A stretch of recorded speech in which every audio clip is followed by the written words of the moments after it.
Good morning, my friends. Again, it is early in the morning. It's now 7:01 a.m., October 4th, 2023.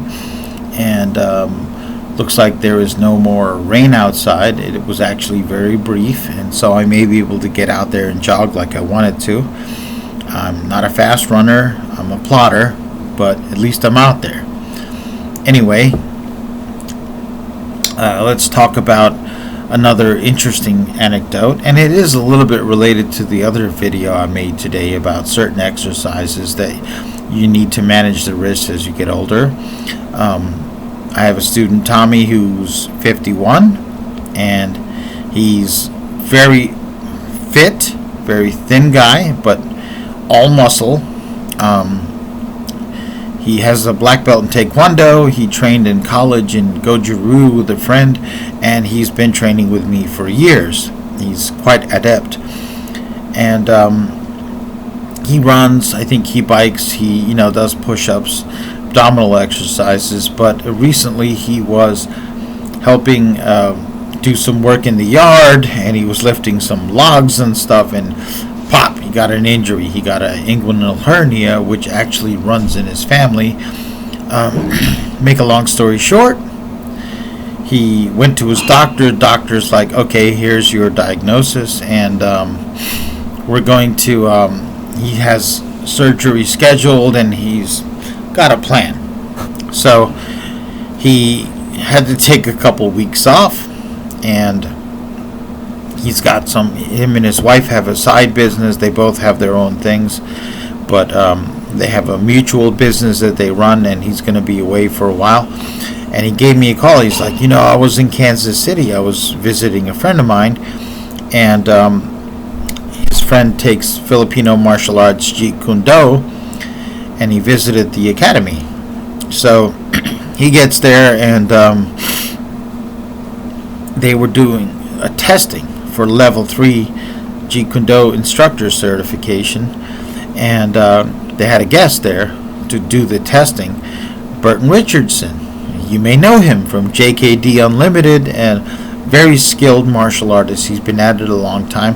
Remember in the 90s, I would have been in my 20s, I used to read all of his articles in black belt, and they were always interesting, and I've seen quite a few of his videos and seminars, and this was in the 90s when these had to be purchased often on videotape, right?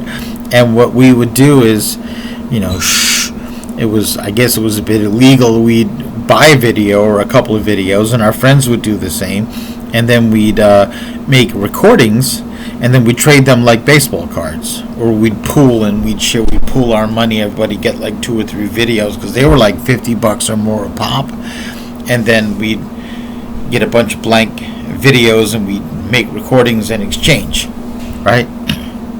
So, but he's Burton Richardson, very skilled, very laid back guy. So he was there, and my student Tom, was talking to him. And he's like, yeah, Burton Richardson is such a nice guy, so laid back, so skilled. And Burton Richardson was like, hey, so are you going to go to our seminar? He's like, oh, no, sir. I'm not part of the school, and I have a recent injury, and I don't think I can go. And he's like, yeah, come. Charge them nothing, right, to go to this seminar. And I think part of it is he's a good guy. Secondly, he probably made a bunch of money off of testing fees, and he made seminar fees. So he's like, well, what's wrong with one more person? And Tommy said he recorded a little bit of it because he was cool with that, probably on his phone. He's going to show me at some point. And he said, well, you can do some exercises on the floor with a stick and with some kicks.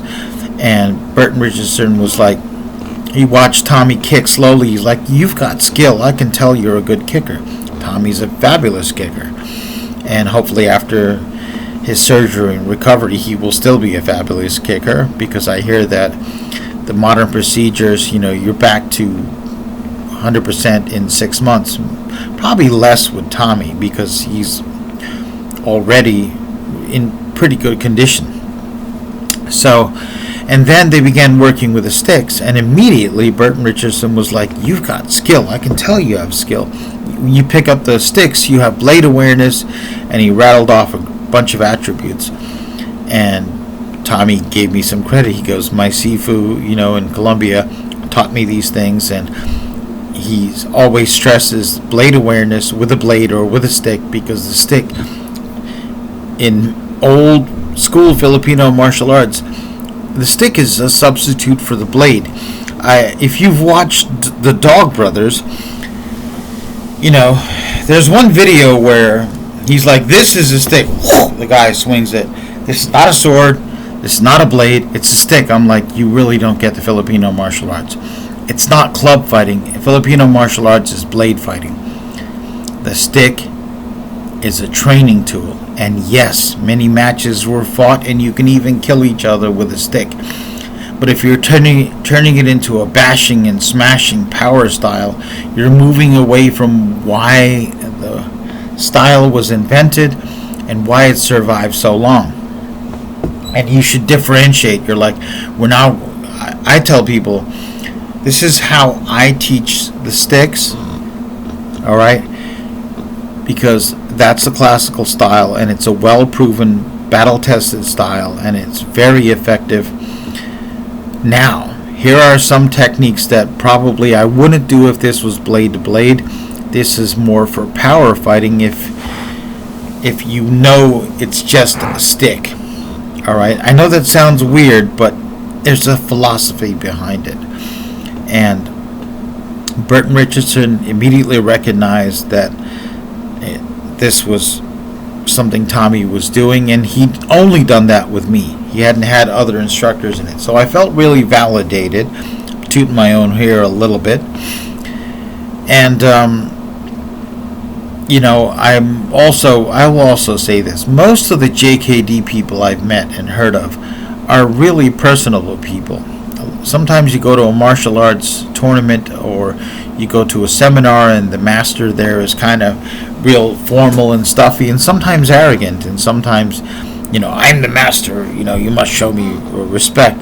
But they're not necessarily giving it out as much as they get, and I've always felt like it should be mutual, okay? So that was cool. I felt good about that, and I said, "Well, when you get back, man, we're going to plan some rehab. I might do some seated silat jurus and things like that, things that you can do mostly with your hands seated, or if you're standing, it's not a lot of athleticism, not a lot of movement, fairly stationary exercises, and we'll just see how that goes." All right. So I would have loved to have been a fly on the wall of that seminar, because Burton Richardson has a lot of knowledge. I'm going to give him this. He sort of came to prominence because he was a Danny Inosanto student, and Danny Inosanto was a hot topic, certainly in the 80s and 90s. He did a lot. Danny Inosanto did a lot of writing in the 80s. And then in the 90s, his students began to write. Paul Vunak, later Burton Richardson, and they began to develop a name for themselves. They started doing seminars. They started marketing books and videos. And what Burton Richardson did with his knowledge and his money and his fame was he sought out more knowledge. He even traveled all the way to South Africa to train stick fighting with the Zulus, and I think that's great. He was able to not just capitalize on what he knew and share it in a good, ethical way, in my opinion, but he kept finding ways to level up when he did make some money off of it, when he did get some notoriety out of it, and he didn't just sit on his laurels. And I think that is the way to go. I would love to be out there teaching seminars.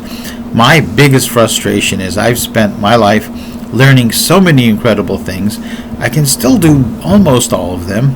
I can certainly teach them, and I just don't have very many students. I don't have many opportunities to show it, and I would love to show it all, right? So if you're ever in that position and you get to be that person, I say do what he did. I say go out there and use the opportunities what you're doing creates to learn more and to teach more and to share more. And again, I've never heard of him being not a nice guy, not a good person, not generous and honest in his dealings with his clientele, students, and seminar participants. So, hey, Burton Richardson, if you're listening to this, kudos, man, and thanks for the sort of indirect compliment. And one thing Tommy said is, I watch Burton Richardson swing the sticks, and he swings them like you. He moves like you. And I'm like, I feel so validated because he's one of the people I looked up to, getting into this and moving on into this. So, and thanks for saying that, Tommy. You sort of made my week. Have a good day.